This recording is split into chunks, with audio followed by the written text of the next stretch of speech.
Hello, my name is Chris Davis, and I'm your host for Bid Talk, an Auction Ohio podcast that takes you into the auction business and why auction and how it works. It's always educational. It's always a behind the scenes. It's always exciting. This week's podcast, we're going to talk about the new auction law change that became effective in September, late September, I believe, of last year. And we're going to talk about gardening. Now you're going to ask yourself why or how could gardening have any impact in the auction business? And we're going to tie those two things together. We're going to have as our guest today in this podcast, Brian Davis, to help us in that discussion and in those conversations about those two topics. And so welcome, Brian Davis. Well, welcome to this week's podcast. It is certainly my pleasure to introduce to you this week's guest, Brian Davis, who is my son, and most of you know, and if you don't know, then we're going to have enough of a conversation today about who you really are. I know who you are. I don't know that they know who you are. And the topic of this week's podcast is about law change. Something that you've been involved in that we'll talk a little bit about in a few minutes, and gardening of all things. And so for our listeners out there, you're going to get a backside, picture, about the law change that's taken place, that's affected everyone in our business, and we want you to understand what that means to you as someone that's in the industry or someone that is a partner in the industry, real estate agents and attorneys and banks, and how that's changed the world that we live in, and that's important for them to see that part. And then we're going to talk about gardening. Now, gardening really doesn't have much relationship to the auction business, but there's some practical things that happen there that I want to touch on that I think are probably a part of our world and a part of who we are, those life lessons. So you are a father of 3 kids, right? Sure. You are running the personal property side of the business here, and that's a lot. I mean, that personal property side of the business, you're dealing with front desk staff. You're managing the warehouse, in essence, or over that part. You're in the accounting side of the business. Bella, our producer, you're even in charge of Bella. And so a lot of things that happen in I guess, all of that systems and structure that happens here. You sell an awful lot of real estate at auction as well. You do a lot of benefit auctions, and so you have kids, you run the personal property, you sell a lot of real estate, you do a lot of benefit auctions, and then to add to that, you're involved in the Ohio Auctioneers Association. You've been on the board there for how many years now? Been on the board for 4 years. 4 years. Yeah. 4 years on the board. And so seems like that you have plenty of time to do a few things more to me. I mean, I'm not sure, but the old saying, they say if you want to find someone to get a job done, you find someone that's incredibly busy. And so I'm not so sure that you didn't inherit a little bit of that. I'm going to guess maybe. I'm not so sure, but I think you make me tired watching you, that's for sure. But before we get into the law change and before we start talking about some other things, your story, I think, taking a few minutes would be something that our listeners would like to know. So you were actually not born in Central Ohio. You were born somewhere else. Portsmouth, yeah. So Portsmouth, Ohio, and shortly after moved to Columbus. And about 6 months old, as a matter of fact. Mm-hmm. A babe. Couldn't tell you remember that time in life, but you don't have so to. I'm told. I remember it. I remember it a lot. I do, I promise. So yeah, so lived in the business and actually, kind of inherited as a result of being a child of an auctioneer and in the auction industry. And but tell us, you went to school where? So, and I think even before that, growing up in the business, it was, I think back, Saturdays were the day to work. So, right. And that's what I knew. That was my reality. I didn't work much other than that, but I don't even know that you could consider what I did work, but I would run tickets to the cashier. So, and I don't even know that I did that well as a kid, but tried. Probably played more than free labor. Probably played more than I worked. It's free help. No, it's good. It's good. But, summers, I think as I got older, I enjoyed working in the family business and just learning what I didn't know. When that was really just how to work hard. But then from there, went to school in Licking County, graduated from Northridge and also from CTEC, which is known today, but it was Licking County Joint Vocational School, and I thought for sure I was going to be a diesel mechanic. Right. Was certain of it. And that is just not the direction it took. I think I had some advice coming out of high school that said, you have a pretty good ability to work for your father in a business that does well. Why would you not just learn more? So, well, that sounds good. So away it went. So, I think as you went through the years, it was trucking and it was a little bit of accounting and the old world we lived in before we had the affiliates become what they are today. Then it was working in the office, and it was working in sales, and then, doing some real estate. You hated real estate. I didn't understand it. You didn't want anything to do with it, if I recall correctly. Well, and it was... Not that you hated it, you just... I think it's the same thing when I talk to the affiliates today, that I try to encourage them to get their real estate license, and they go, that doesn't make any sense. Right. I don't understand. That seems hard. Right. It's foreign. And I think it's exactly, it is foreign. Didn't make sense. I'd always heard, and I think about my kids today because they hear me talk on the phone as we're driving down the road, and they just kind of like, what does that mean? And I see myself in them going, yeah, I was like, what does that mean? I don't understand what he's talking about. Boy, that stayed this, yeah. But, it's just learning forced by you, which sometimes was absolutely forced to learn the different aspects of what you have to do. And to say that I know it all, I don't. We had a switch in our world a couple months ago where we took some back onto those responsibilities of accounting, and that's just some of that I never did before. Did some of it, but some of it it was just new to me. So it's continuing to learn what it takes. People talk about operating and running a business, and it looks good from the outside, but it's hard work. Right. But it's rewarding. So it is. Anyways, but that's kind of from kid to now. Kid to now, and you've done every part of the business. Early on you did a bunch that was, excuse me, kind of geared so that when you do the packing out of someone's personal property in a home with them, and you experience, that life change for them, and you experience the hard work that it is, and how do you manage, compassion for a seller while trying to get a job done, and it's hard work, or it's either hot and it's either cold. Right.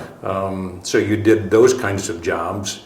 You did all of the set out on the auctions that were live, and so you experienced that show up, pull the trailer. We used to listen to, I remember it, as one of those memories with you. About every Saturday we were headed to an auction, and there would be the overnight radio.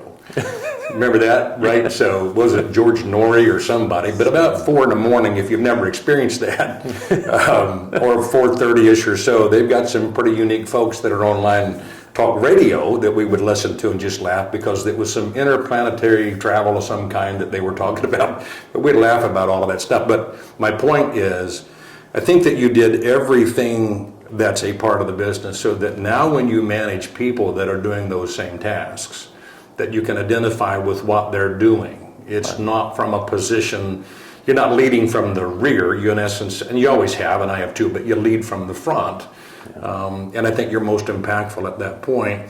One of the things that I think is unique about us, and I can say without any reservations, while we've had disagreements, we work really well together, and that's unusual in a family dynamic, where you step in as a child into a business that's been built by a parent, and that parent has control issues, probably, right? They've done it the same way for a long time.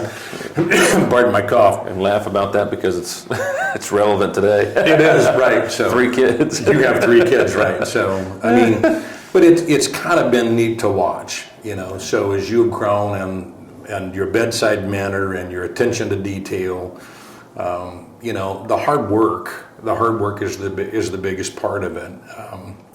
So you went to Northridge, you decided to get into diesel, you thought maybe the auction business was good, and it has been. You've been involved all the way through the business 4 years ago, and you're 35 now. I should know that, I guess. You're 35 years old now.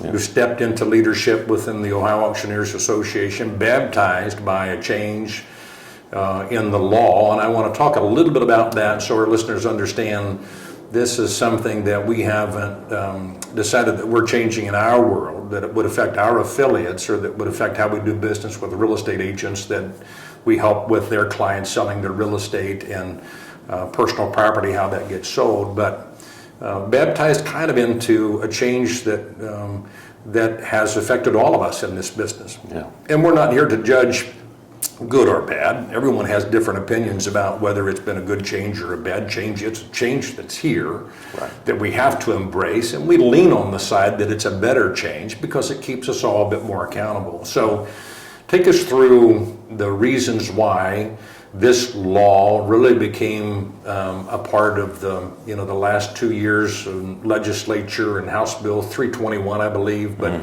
take us through the backstory to that and how we ended up here today. Well, I'll say is that I think we sat in a room 3 years ago, it's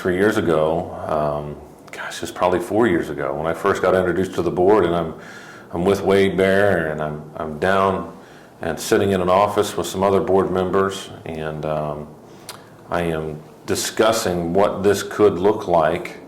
And I come back, and I remember sitting in a conference room with you, and we're both going, we don't know if this is good or bad. I don't know how to feel about it, to be quite honest. And, from that point is when I kind of really, it was, you talk about baptized. I mean, it was quick. It was, all right, you're here. Now, what are we going to do, and how are you going to help? And, my first year on the board was just kind of a whirlwind, because I really, to be honest, didn't have a whole lot of experience in being on a board ever before, and didn't really know what those responsibilities would look like and the time and effort it would take. And so sitting in that first meeting and just kind of understanding that, at the time, the state of Ohio had challenged a lot of professions, not just the auctioneering industry, but why do you need the license? Make a point to us why this industry needs it. And really it came down to consumer protection is what it came down to. And it was not a lot, I shouldn't say, that's a little bit of an exaggeration, but there's some bad apples out there that were taking advantage of customers, ultimately not customers, but clients, and not doing the right thing and not servicing their clients the way they should have been and not paying them, and go down the list of the complaints. And Donna Potter, who we've had a close relationship over the years at the Department of Agriculture, and she runs the Auctioneers program, the enforcement. It was just constant over and over again, the complaints she would get from the consumer saying, hey, this is my issue, and Donna would have to say, is it a live or an online auction? And well, if it's an online, I can't help you, right? There's I don't have jurisdiction. So a clear understanding of that law, just real quick, for our listeners, is that the statute was written in Ohio to govern auction practice or law. Right. And it was relevant only to live. Matter of fact, the statute said the live or verbal outcry of asking for and accepting bids is what it pertained to. Right. But when that was written, I don't think that Al Gore had invented the internet yet, or whoever invented it. I think Al said he did. Someone said he did, but who knows? I'm exaggerating a little bit. But we didn't have the internet at that time, right? So in that process, so bringing that forward, and I think in some conversations with you, and I don't talk a lot about what you do in the OA, rightfully so. That's something that you represent the association for, and we respect that and keep that separate in most of our conversations. But it really just became something where every government agency, DeWine put in kind of a demand to prove that you are relevant in the industry, and that you're not also, because this is part of that law change, you're not also inhibiting folks to be able to enter into the profession. And so the auctioneers on the statute had this thing called an apprenticeship license requirement, and it required someone that wanted to get into our business to find someone already in the business, Right. to then sponsor them and help them for a year, and in some cases more, Right. to get through that learning process. Yeah. Right? And Well- so you think most apprentices were easily found their sponsors, or you think that was a challenge? Well, and to answer that question, I think easily is to say most did not. Right. I think there was a select few, and I think you go back to some of those generational auction companies or Families. the folks that we see at the Ohio Auctioneers Association conference every year that, you know, they've been doing it for so long. And I think of the Kikos, and I think of some of the other companies that just generationally have been around forever. And that to them was something that you just did. Right. You grew up around the auction business, and if you wanted to get licensed, you had to be an apprentice for a year, and you probably learned under your family, and then after you learned under your family, then you got your license, and, Right. and so on and so forth. But there were some that didn't have that benefit, or quite a few that didn't have that benefit to have the generational family to say, well, yeah, who wants to sponsor me? And Right. I think the issue with some auctioneers, and if not a lot of them, was I don't want to teach my competition how to be me. I want to train my competition. You know, I don't want to have to then go up against these folks a decade from now and lose out on a $1 million farm that I could have sold and made money to take care of my family, and now I lost it to somebody who I don't think that was the main concern, but it's not hard to then sometimes think about that. But is that really what I want to do?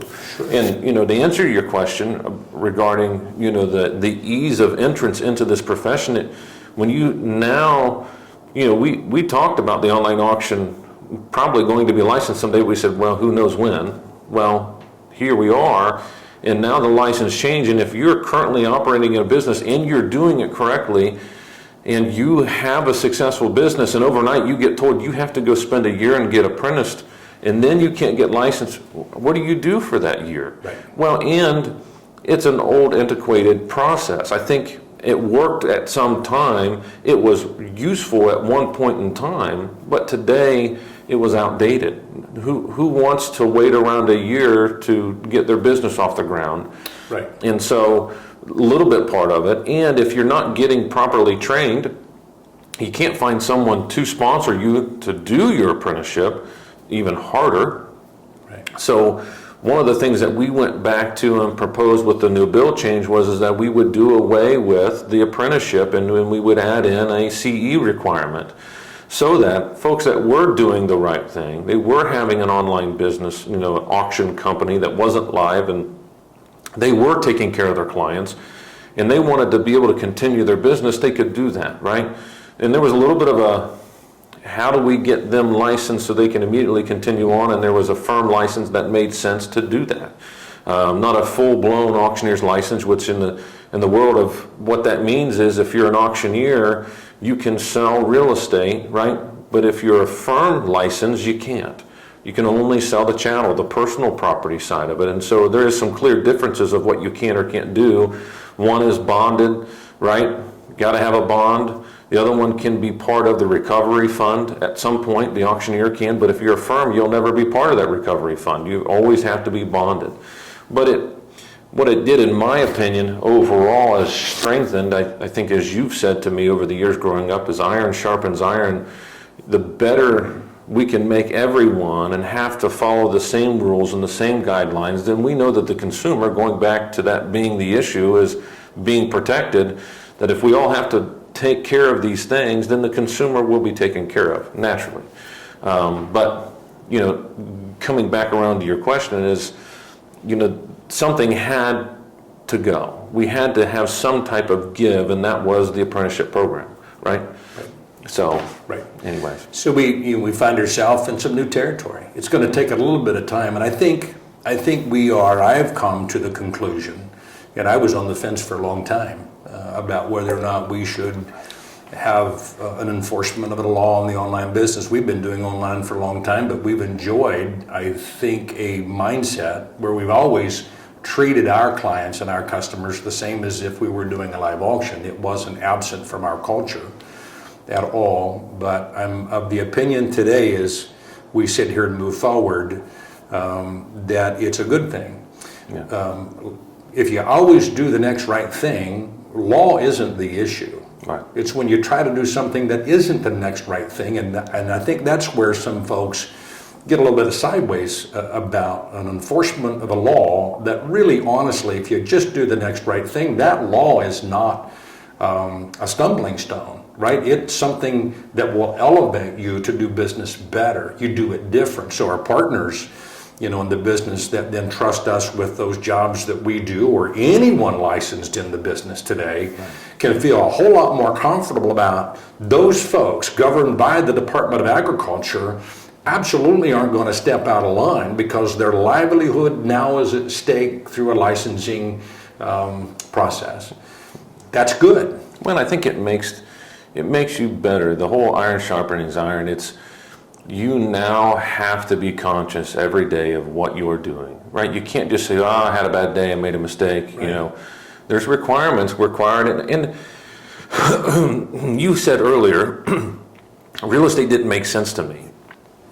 And maybe even that was my statement, but the reason I didn't like real estate was it didn't make sense. But a lot of times, I found a lot of these things don't make sense to folks because they don't understand what they're doing pertaining to a contract. And they don't understand the contract law that comes behind it. And real estate really made sense to me and really started to just be easy when I actually read through, and Ray Daly, who was on last week, was part of who mentored me a little bit, just being part of the business. And Brian, what does that listing contract say? What does it mean? What are you telling these folks? Because I can guarantee you that whole fake it till you make it got out of real estate school. I sat down and signed up a few real estate auctions, and I'm trying to explain to the client, I go, yeah, please just sign here. Just don't know. And Ray finally sat me down, he said, you can't operate this way. Right.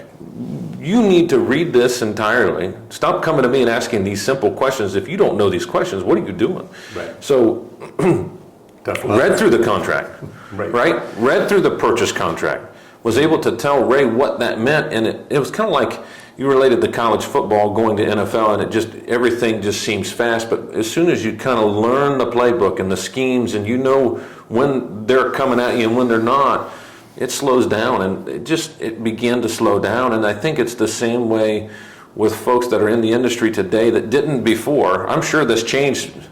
It didn't make sense. It was fast. I don't understand it. Right. But as you begin to read through the contract that you're signing with the client, right, and you begin to understand your responsibilities for selling the items and at what price, and is it a minimum and is it absolute, and what does those two things mean, and what percentage am I charging, and then is there another cost, and when do I have to pay them by? That's a big thing people get in trouble for is they don't pay in a timely fashion, and then the consumer's going, hey, I entrusted you with my stuff, and you got my money. And to the auctioneer, it's probably just simple as, hey, I'm just busy. I haven't had time to sit down and write your check. I promise I will. But to the consumer, that feels like, hey, they're stealing my money. They didn't hold up to their end of the bargain. Right. And so it just really comes down to, if you understand the contract, and you understand the contract law, you really can't go wrong, right? And I think one thing that you say and has been taught is, it serving us or is it service? Are we servicing the client, right? Where's your mindset? Are you trying to just be all about myself and make money, and that's why I get up every day? What's your why? And you said it earlier, we really here enjoy helping the clients that we serve. Mm-hmm. It is our why. It's why we get up in the morning. I mean, it's pretty easy to get excited about money, but ultimately, eventually, that just gets old. And so the excitement comes from actually taking care of the client and doing it the right way. Someone going through a life change that you get to be a part of. Yeah. It can be it's always somewhat of a struggle. Good friends of mine, Hope Hollow, if you don't know who Hope Hollow is, they do an awesome job by providing resources for folks who have family members that are going through treatment at local hospitals. But, they get to spend time with folks at the most precious time of life, when life means its most, right? And when you maybe have a limited time, there's something special that happens there. When folks go through those changes, right? Right. It's change. It's change. It's culture doesn't, Bill Evans uses this, culture leads, even when it's absent, so to speak. There is culture that exists everywhere. So the change becomes in culture. It leads into the next part that I wanted to chat a little bit about, and I think this part, I call it gardening, but this, and you don't even know what I'm going to talk about. I don't know, but I'm just imagining. But this leads into, I think, for our listeners who are trying to get into this business or they're in this business, it's a wonderful business. It allows the impact of folks when they need some help at the worst, or sometimes that change in life, and it allows you to interact or interface with consumers who are, for whatever those reasons are, buying those assets, and that part is wonderful. But if you're getting into the business, everyone's looking for the magic sauce, right? Everyone's looking for, how do I, in a short period of time, flip the switch, pay for the program? Could I find something in this business that I could just plug in that would be instantaneous, that I could create an income stream sufficient for my desires? And all of life to me has always been a reference to gardening, a little bit, or farming, farming or gardening, and that is, we would be crazy to think that we would go out today and break a little ground up and plant a seed and then go reap the harvest from that seed tomorrow. Right? And so when we do business with the mindset of, we're going to take some time to prepare the soil, that takes time. In business, that's some educational opportunities, that is some mentorship programs, that is the preparation that you have to put yourself through in order to do this business. Today, we have agents and auctioneers who have relationships that will help someone understand, and I'm going to circle this back to your point, or what you had to learn, that would plug in a lender that would help a client get financing. They would plug in an attorney or a title company to help a seller understand what their needs are to sell real estate, and they don't really understand what any of that looks like. They've not taken the time to prepare to be that expert in the field. So we look at gardening and we look at business being really similar paths. We do the work that it takes. We plant the seed, and then we have to cultivate and hoe the garden and water the garden, and it takes time. It's not instantaneous. There is no magic sauce to this thing. And it takes your time being there every day, not being absent from it. So it takes work. Work is a trait that, and again, we probably to a fault, we like to work. I don't think we're workaholics. Some have said that on the outside, but their opinions are their opinions, don't care. We like what we do. But it does take work. You can't get up at noon and do a little bit of work and somehow someone's going to supply the results for you. And you then, and this is just to me in all of life, right? So at the appointed time, in time, you'll reap the harvest, but it will be when the harvest grows. And it happens because of everything that you do, right? We understand a lot of truths that we have learned, just from our faith, that we can't grunt and make, I use this example or analogy, a cherry tree produces cherry trees. It just happens, it's a cherry tree. It doesn't grunt and force and push, but it has to do have all of those things that make that part happen. And then I think a lot of cool things happen from that harvest, right? As we then reap, because we've spent an awful lot of time. It's been hot. We've wanted to do anything other than hoe the garden. We wanted to do anything other than pull weeds. But when that harvest comes, then we look at business as an opportunity then to share from that.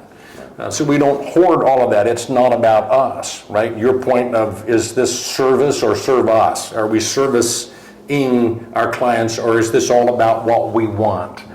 And so gardening does have a lot of implications in business and in life, so it becomes a direct result of, the effort and the time that we put into it. And if we do all of those things exactly right, to touch and emphasize that one more time, then it can't help but succeed. And so we certainly enjoy the success from a lot of folks doing a lot of work and doing it right every day. Not that we're a perfect, mistake-less company. That doesn't exist. We're human beings, so that's never going to happen. But it's something that we certainly strive for, something that we're passionate about.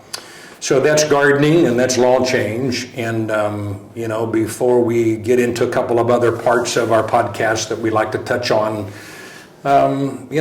maybe a bit more of a personal dive with you. I mean, I know a lot about you, and I'm certainly not going to share those things. It's not all bad, all good stuff, actually. But, I guess anything that I'm going to take this from two positions or two pieces or two questions, I guess. And, something about you that our listeners don't know. You got a haircut recently. I mean, if they've seen you in the past 6 months, you've had a little bit of that hippie, long hair. Not a lot, but you've had a little bit of it. So finally got a haircut. But something about you that people might not know if they were never to interact at the level that we're on. I got a couple of things I'm going to talk about, but anyhow. Well, the haircut goes back to working hard and when do you have time? That kind of segues into been with Jess for a little while now, a couple of years, and she said, I don't care what your hair looks like. Oh, so she's okay with it. So she's okay with it. She likes it, yeah. And that segues into, I would say probably most people that don't interact with me on a daily basis probably not going to know that when I'm not here, I'm with my kids. I'm with Jess's kids. We do a lot of things together. Again, getting ready to come into a time of year where we like to camp and like to just be outside and enjoy time together that's quality, and the kids just enjoy those things as well. So we got soccer fields that we're at. Right. Between, hockey and soccer and jiu-jitsu and, oh my gosh, just ballet and tap. Right. It's nonstop, it's constant. But, that's, you talk about servicing our clients and making them important. One thing that I've been taught by you is that, you got to make what's important. And I think that sometimes that's easy to lose sight of because you're trying to help your business grow by helping your clients, and sometimes it's easy to put the other things on the back burner. So I'd say that's something that's maybe not everybody knows, is that when I cut out, I try to cut out and just spend time with my kids and with family. So, and I think you do a great job at that. So, and I love it when you bring the grandkids around, so I get to see them at least when you bring them to work on occasion, which is good. I don't think folks, our listeners, know that you're quite the hoarder, and I'm not so sure where that started, because I don't. Yes, you are. I mean, the truth is, if you were to stop by, if our listeners stopped by and they would pay money, right? It would be like the Hollywood tour. This is Brian's office, and they would look and gawk for a little while, because it seems as though, and you don't just have one area that you collect in. I don't even know where you got the bug, but you've got Coke machines and old signs, and your office looks like a museum. You could walk in there and just look around for a little while, which is kind of unique. But so is that something that why? I guess that's my question. Well, it's not everything. It's the fascinating to me, which is probably not fascinating to everybody, but I think it's the era I grew up in, and we were kind of at the end of that prime era when I was growing up, and that was antiques and collectibles were what you sold the most of, or what you wanted to sell the most of. And today, that's not always the case. Right. And so when I find something that reminds me when I was a kid of cool or unusual, or I think in my mind it has value, which it probably doesn't have a lot, I buy it and I stick it in the office and try to find somewhere to put it. I think it's just the fascination of just growing up in this business. And today, Right. you don't really have that, because it's just things have shifted. And I think it will repeat itself. I think that time will come when, those things will become the more valuable versus where they're not today. But Right. I think that's where it comes from.